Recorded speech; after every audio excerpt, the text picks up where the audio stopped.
tal? ¿Cómo les va? Muy buenos días. Así como fue anunciado, vamos a conversar sobre educación. Vamos a recibir a Isabel Jáuregui, docente, directora, entre otros, del IABA, y hoy es representante de los docentes en el Consejo de Secundaria. ¿Cómo le va? Gracias por venir. ¿Qué tal? Muchas gracias. Una jornada que está marcada por la reflexión, otra vez por algún hecho de violencia que se da, es verdad, en el orden de primaria, esto no tiene que ver con secundaria, pero sí se viene en secundaria de una situación bastante similar hace no mucho tiempo. ¿Qué está pasando? ¿Por qué la sociedad está más violenta? Yo no sé si decir la sociedad, pero ¿por qué se reiteran estos casos de violencia y de agresiones a los docentes? A ver, en primer lugar le reitero el agradecimiento por haberme invitado. Y sí, hoy tenemos una noticia que es un problema para las instituciones educativas, para las familias, para los estudiantes, para los docentes vinculados a primaria. Hemos tenido otros vinculados a secundaria y no es el primero que ocurre en primaria. El riesgo que tenemos, que es parte de la explicación, es suponer que esto también tiene relación con lo que pasó ayer en relación a un festejo deportivo, donde también hay todavía creo que un joven en un estado muy grave en el CTI. ¿Por qué la violencia ha impactado tan fuertemente en la sociedad y la educación no está al margen? Es un problema. El punto es que eso no puede ser el salvoconducto para decir la violencia es un problema de la sociedad. Si la violencia es un problema de la sociedad, para las instituciones educativas es un problema de orden mayor que a nosotros como instituciones responsables nos exige algunas cosas. ¿Pero qué se está fallando? Por ejemplo, en la prevención, en el mensaje que dan las autoridades. ¿Qué es lo que está pasando para que estos hechos lamentablemente se hayan hecho más frecuentes o se hayan reiterado en el tiempo? Yo creo que hay aspectos que tienen que ver con la prevención o con nuevos modos de relación que tal vez las instituciones educativas no tenemos los recursos ni los elementos para hacer prevención o para trabajar de otra manera. Yo creo que hay otros componentes que tienen que ver con un discurso reiterado, lamentablemente a veces de parte de las autoridades educativas, culpabilizando a los docentes de las cosas que ocurren. Yo creo que la debilidad en la construcción de la figura del profesor es un elemento que favorece que estas cosas ocurran. Porque si hay algo que alguien que trabaja en educación tiene que saber, que todos, absolutamente todos, desde el presidente de la ANEP hasta las cripto, desde el consejero de educación secundaria al que barre el piso en el liceo, estamos no en función exclusivamente del estudiante, en función de ese acto que debemos proteger a cualquier circunstancia, que es la relación entre el docente y el estudiante en función de un conocimiento. Entonces, por ejemplo, cuando la ministra de Educación hizo referencia, por ejemplo, cuando fue la agresión en secundaria y se hablaba de una paralización docente el miércoles previo a las vacaciones y nos dijo a los medios, saquen ustedes sus propias conclusiones. Usted dice que ese es el tipo de mensaje que termina por generar un clima. Yo creo que eso contribuye a debilitar el lugar del profesorado, porque el que está allí es el profesor. Entonces, la gran complejidad de la tarea que todos nosotros tenemos es generar las condiciones óptimas para que ocurra un acto de aprendizaje y un acto de una enseñanza. Tenemos que asegurar que unos puedan aprender, pero para que unos puedan aprender, otros tienen que enseñar. Yo creo que acá hay un componente que tiene infinidad de elementos relacionados con la formación docente, con condiciones en que muchas veces nosotros tenemos los liceos en cantidad de alumnos. Y yo le quiero decir que hay que reconocer que hay muchas cosas que han mejorado, la cantidad de alumnos por grupo, los salarios docentes, pero bueno, nosotros tenemos una situación donde en primaria, de acuerdo a lo que establece el estatuto, todos los maestros son titulados y para ingresar a secundaria usted precisa ser bachiller y haber jurado la bandera, y no tenemos esos requisitos. El trabajo que todavía el sistema educativo tiene en propiciar mejor y mayor formación docente es imprescindible. A ver, yo hice el IPA entre el 78 y el 81. ¿Qué puedo haber aprendido allí que sirva hoy? ¿Sabe lo que aprendí?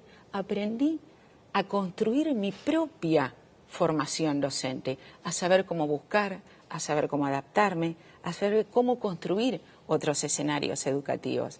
Entonces, entre ciertas condiciones que tienen que ver con la sociedad, entre una imposibilidad de responder al ritmo en que las cosas acontecen y yo no tengo otra manera de decirlo, un ataque sistemático a los profesores y a los maestros, creo que genera... ¿Pero el ataque de quién es?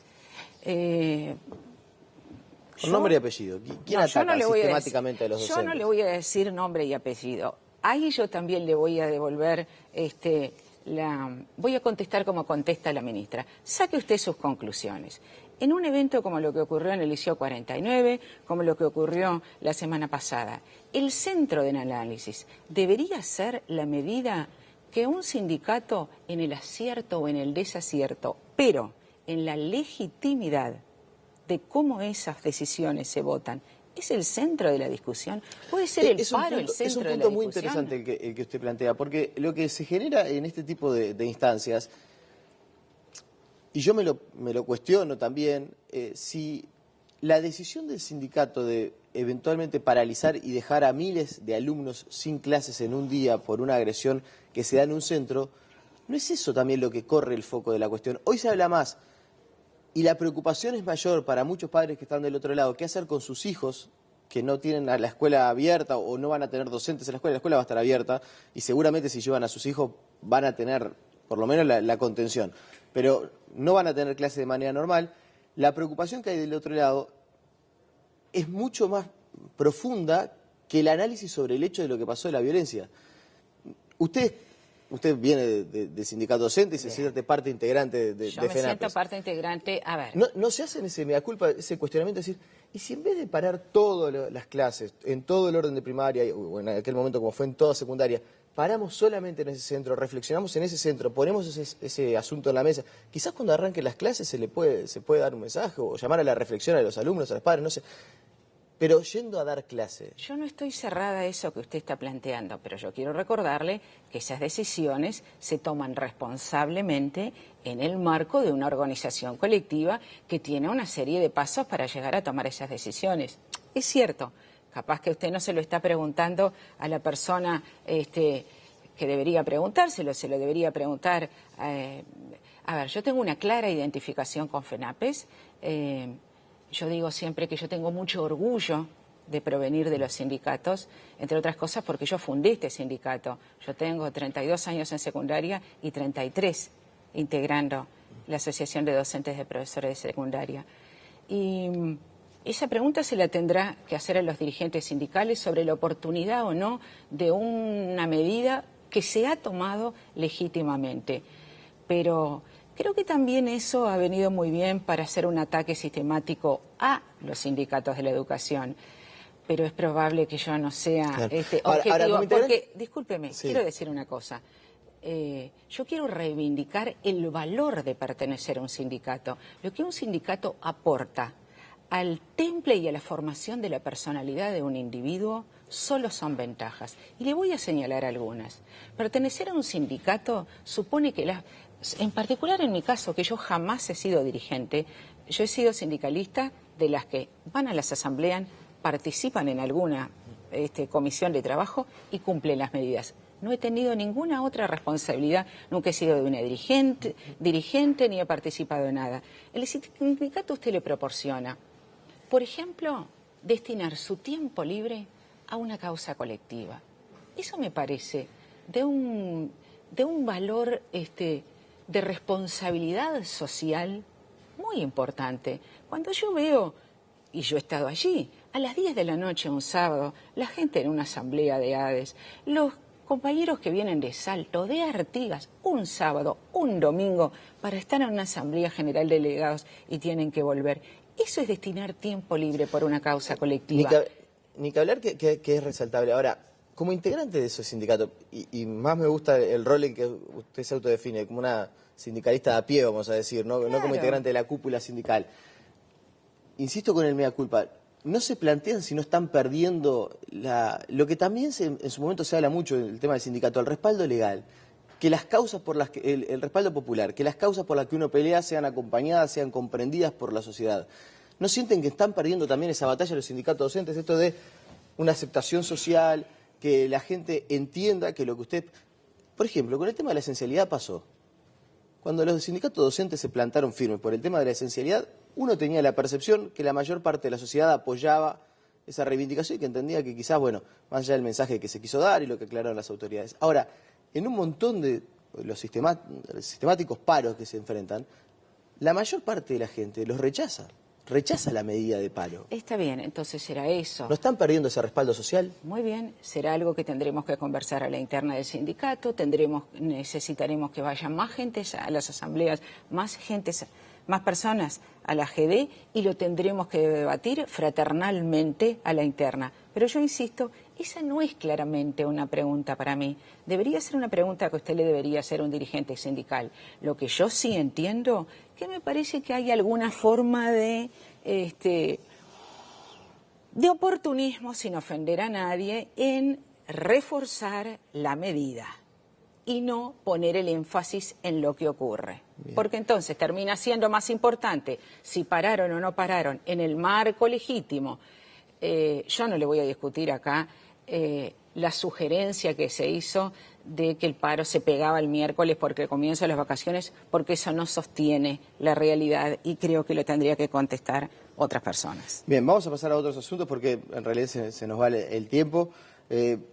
Hoy aparece en el semanario Búsqueda, usted está planteando, yo no sé si hablar de denuncia, pero sí quiere saber qué existe detrás de lo que usted considera son, por lo menos, una presunción de irregularidades a nivel de secundaria. Sí, yo por la hora no he leído Búsqueda todavía, yo estuve hablando con el periodista de Búsqueda, Juan Pitaluga, el día lunes, y entre muchas cosas que conversamos, yo le planteé así dos inquietudes sobre dos hechos, que por supuesto, como yo siempre digo, la prensa no es mi primera opción, la prensa es siempre mi última opción para hacer referencia a cosas que me parecen irregulares. ¿Esto quiere decir que usted ya lo planteó en los ámbitos que correspondían? Reiteradamente. Yo le vuelvo a decir, yo que en lo personal he planteado una serie de inquietudes, de denuncias y de críticas muy fuertes al funcionamiento del Consejo de Educación Secundaria, tal como yo lo encontré, el que llegué. Yo le digo, yo hasta febrero, la directora del IABA, sin duda, soy la que menos experiencia tiene. Yo no empiezo planteando ni en la diaria, ni en Búsqueda, ni en el Parlamento. Esas son las últimas opciones. Con respecto a las denuncias que seguramente transcribe el periodista de Búsqueda, se refieren a dos cosas. Una, un procedimiento licitatorio sobre porterías, que yo entiendo que si no es irregular, tuvo algunas fallas que comprometen a un principio básico que es el de buena administración. Yo consulto. Brevemente, ¿qué fue lo que sucedió? Yo creo que no correspondería que yo hablara sobre los aspectos sustantivos, pero digamos, cuando uno tiene que distribuir porterías y llama a una licitación, uno tiene, por la propia normativa, por el propio Fotofub, algunas maneras de hacerlo. Tiene que llamar a todos, tiene que tomarse una serie de recaudos. Si alguno de esos controles naturales, a veces excesivos, que el Estado tiene, porque son dineros públicos, no se cumplieron, uno tiene que salir a preguntar. Yo reiteradamente a mí me consta que hubo algo que por lo menos fue harto desprolijo. Eso yo lo planteé en secundaria muchas veces en sesión. ¿Qué es lo que fue harto desprolijo? Los mecanismos de control y de inclusión de la licitación que finalmente termina siendo observada por el Tribunal de Cuentas y requiere la reiteración de un gasto. ¿Pero para favorecer una empresa? No, averigüe Yo no voy a expresarme sobre los aspectos porque nadie los ha investigado. Lo que yo tengo la certeza es que nos apartamos de la norma. Reiteradamente lo planteé en el Consejo de Secundaria y a nadie pareció interesarle o nadie tomó la iniciativa de investigar. En el mes de junio yo presento una nota formal al Consejo Directivo Central donde solicito no que se investigue, pido que sea una sala de abogados para que se expresen sobre si la legalidad del procedimiento fue correcta. Yo creo que el CODICEN no está obligado a decirme que sí. El CODICEN no está obligado ni a investigar ni a convocar una sala de abogados. El CODICEN está obligado a contestarme, a decirme, no, Jáuregui, no moleste más, que esto no lo vamos a tratar. Nadie me ha contestado. Y algo otro elemento que yo encuentro, si usted tiene un expediente, nada más ni nada menos que presentado por FENAPES, de denuncia y acoso sindical desde el año 2014, y ese expediente, esa investigación, aparece un año detenida en Dirección General, nos apartamos bastante de la Ordenanza 10. He tenido, esto lo he presentado hace varias semanas, aún no hemos comenzado la investigación.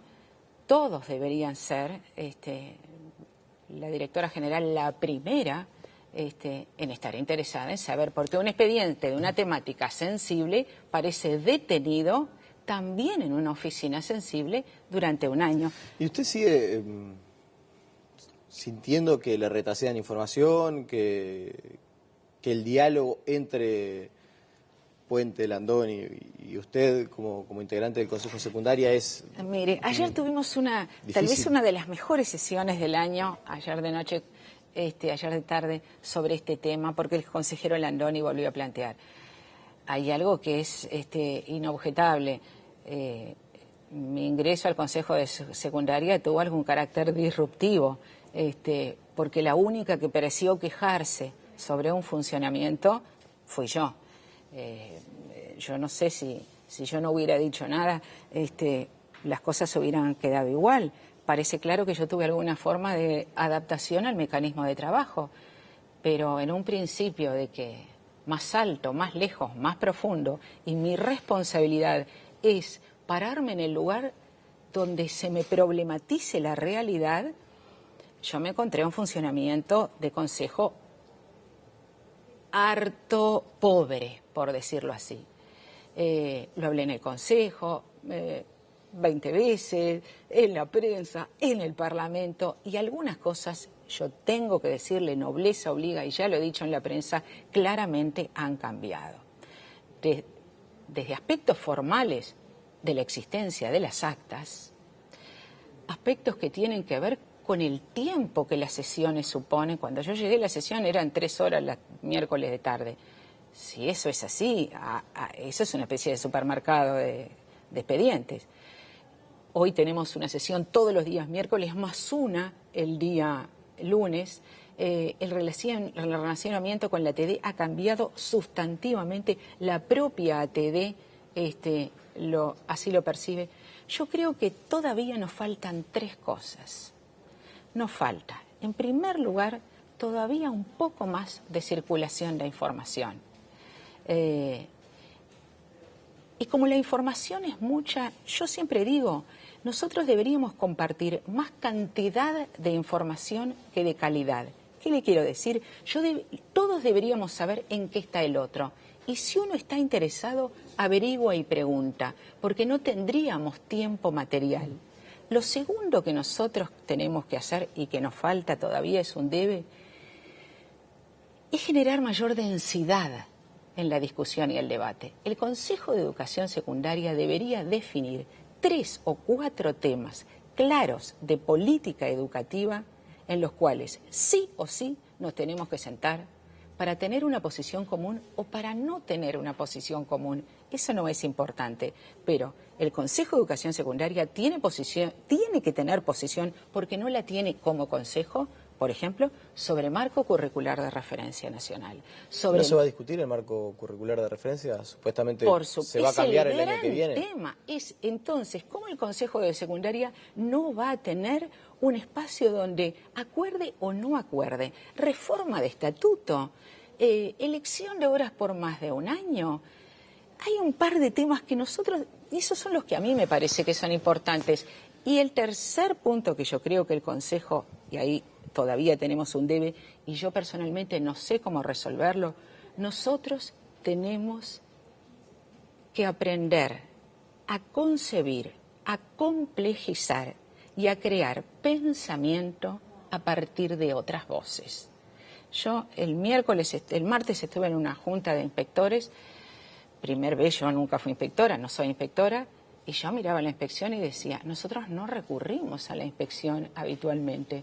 Entonces, desde los colectivos organizados, la FENAPES, la TD, hasta figuras de carácter técnico, la reunión de directores de área, la directora de planeamiento, la inspección de asignaturas, son voces que nosotros no hemos logrado organizar o capitalizar para que ese saber esté. Si uno se cree, si uno piensa que la realidad de secundaria es lo que pasa en el segundo piso de Rincón 690, como dice la juventud, estamos en el horno. ¿Y eso pasa mucho? A nivel de las autoridades de secundaria, esto de pensar que la realidad es la que se vive allí en las oficinas del Consejo Directivo. No, yo no digo eso. Yo digo que, previendo que eso no me ocurra, una cosa que yo hago es salir muchísimo a los liceos, muchísimo al interior, porque la vida no es lo que pasa allí. Bien, créame que me quedan 30 segundos y, bueno, se nos fue la entrevista y hay temas que me quedaron por abordar, pero en 30 segundos, ¿qué tan lejos estamos de lograr un cambio en el ADN educativo? Bueno, eso habría también que preguntárselo al Frente Amplio, porque eso es un compromiso de gobierno. No, pero usted de adentro puede decir, mire, la verdad estamos a años luz, o no, o estamos en proceso, o estamos cerca. El ADN no es pararse en un lugar y decir acá vamos a poner una escuela de educación inicial y este es el comienzo del cambio del ADN. Eso no es. Yo creo que tenemos que discutir lo que se llama la gramática escolar, la estructura dura y pura, la distribución de las asignaturas, el lugar del profesorado. Una persona que yo respeto muchísimo en este gobierno es a la subsecretaria de Educación, Edith Moraes, que uno la debería escuchar más. Y ella, no importa dónde, hacía una referencia sobre la centralidad del conocimiento. Yo creo que tenemos que volver a poner el énfasis en cómo las condiciones de aprender, las condiciones de enseñar, la tríada sagradamente laica, docente, estudiante, conocimiento, se ponen en movimiento en una sociedad de información que nos interpela a todos. Isabel Jauregui, le agradecemos su presencia esta mañana. Por favor, gracias por haberme invitado. La pausa y seguimos con más noticias.